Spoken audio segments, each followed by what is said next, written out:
Oke, kita sudah belajar materi ala didai adalah gambar ala dai adalah karakter moral. 10 hukum berdasarkan kasih iman kepada Yesus. Ya.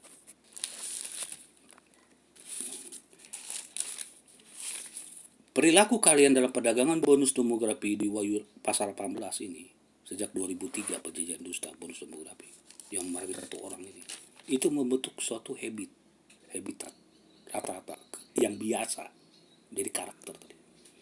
Maka inilah Wahyu 13 ayat 16 dan 17. Apa kata ajaran palsu? Kata ajaran palsu itu transaksi non tunai. Coba kalian tahu bedanya. Supaya kalian nggak tahu kebenarannya moral kalian ini.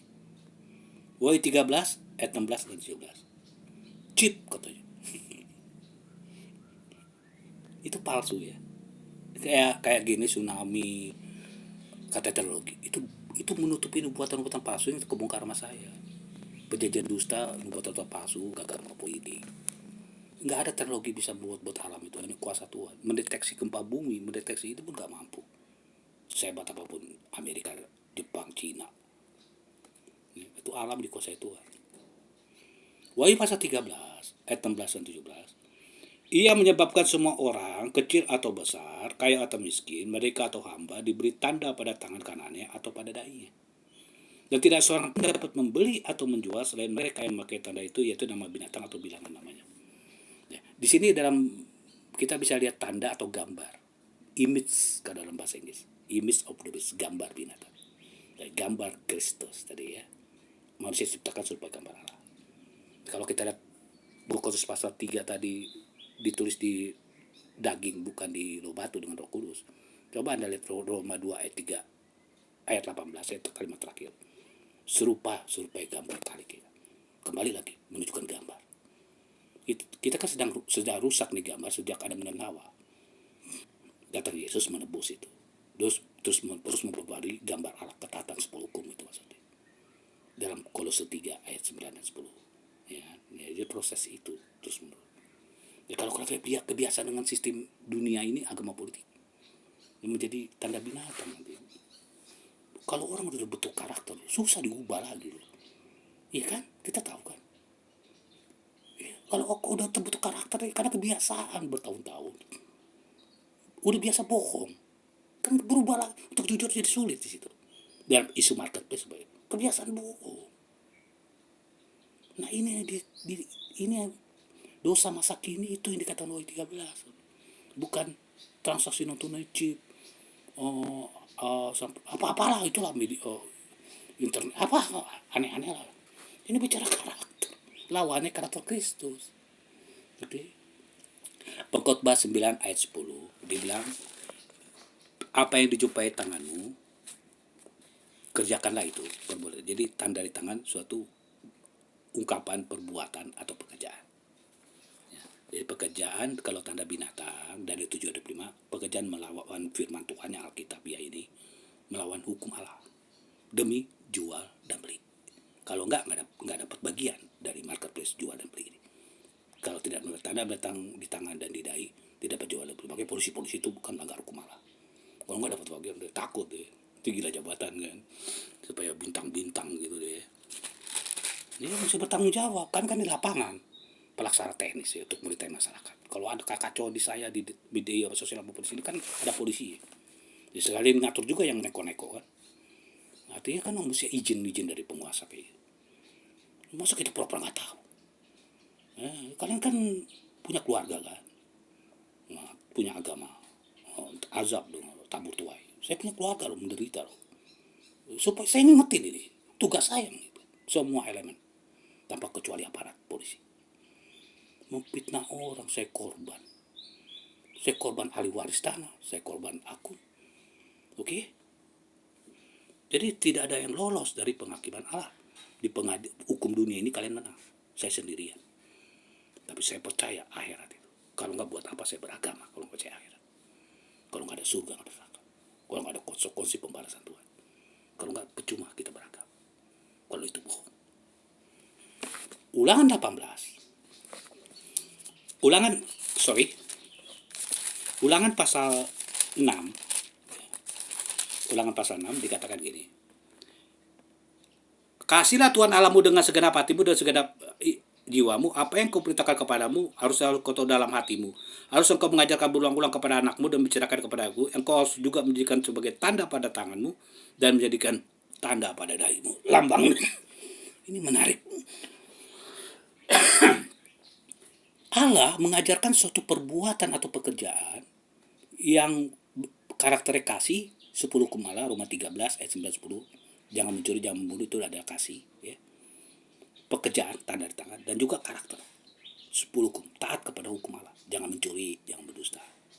Pekerjaan itu. Ya.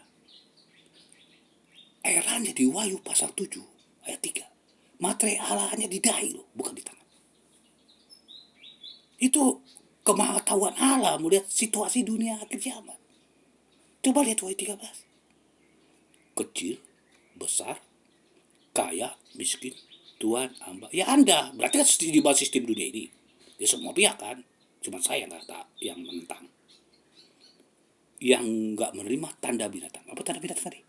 Menentang firman Tuhan yang kalian dengar nih hari ini, Alkitab. Dan itu 7 ayat 25 ayat ya. Melawan 10 perintah Allah. Bohong, mencuri, akun, memfitnah. Merampok tanah orang. Kan Keluaran 20. Warisan saya. Makanya dalam Roma 2 kan katanya, kalau kamu mengajarkan jangan mencuri, kenapa kamu mencuri?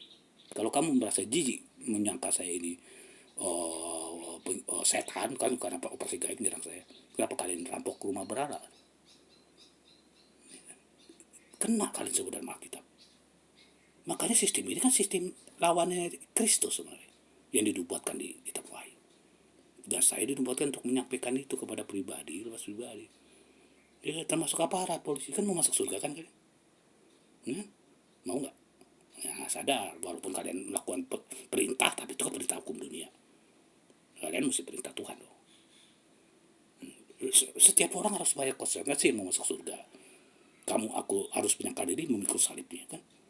Nah kalian nggak lihat polisi, saya punya konsekuensi, lihat menderita saya, rumah saya dibakar, dibajak, difitnah, nggak punya duit. Terus saya bayar harga. Masa kalian sebagai aparat nggak tahu bayar harga? Kalau ada mau setia iman kalian. Ketika kalian kalau di lapangan ngajarin yang enggak, kan dosa kalian. Kalau kalian hamba Tuhan kan enggak. Nah, perintah akan dipecat atau disiplin sama PM sama propos terserah. Itu kan bayar harga kalau emang benar di hadapan Tuhan. Ini ajaran yang murni ini saya ini. Ukuran jelas. Daripada kalian lihat ustaz-ustaz pendeta kalian ngajar nggak jelas. Orang semuanya satu doktrin. Mau enggak masuk surga? Ketika di lapangan kalian yang disuruh sekolahkan saya, hati-hati. Lihat Tuhan saya setiap pengaruh jahat yang kalian lakukan, termasuk pemboikotan ekonomi. Paham? Polisi kalau ditegur gini baru rakyat takut.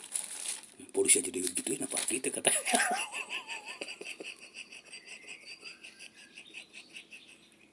Ya kan ada mikir preman-preman. Enggak, bercanda. Oke, kita lihat ulangan 11 ayat 18. Ini kan harus berpatroli, nggak ada yang nggak tahu ini akun siapa di mana. Teroris saya tahu handphone di mana, signalnya di mana. Jatah ya jatah, supaya jangan bohong polisi ini. Jangan bang jatah jadi jatah terus menerus. Adik saya itu, jangan kalian berbohong. Kenapa saya jadi korban terus? Padahal saya korban pemilik, korban kreator. Makanya saya tegur terus mereka. Bertanggung jawab. Kalau aparat hukum kan punya kewajiban membela orang yang ditindas. Bukan mendukung, mengkriminalisasi saya. Saya ini korban, saya tahu kerja kalian. Makanya saya paham itu. Boleh dong sebagai hamba Tuhan saya tegur kalian. Ulangan 11 ayat 18. Tetapi kamu harus menaruh perkataanku atau firman Tuhan dalam hatimu, dalam jiwamu. Kamu harus mengikatkannya sebagai tanda pada tanganmu dan tanganmu. Jadi kalian tahu kenapa seorang malaikat bersuruh nyaring miskin? Karena materai Allah di dahi, bukan di tangan. Kenapa? Karena sekarang ini kita lihat ayat 13. Semua tidak berbohong, tidak mencuri, tidak melanggar hukum Allah, maka tidak dapat duit, jual beli. Inilah karakter. Masuk surga bayar harga. Dan saya sudah buktikan kepada kalian. 20 tahun miskin tanpa Allah.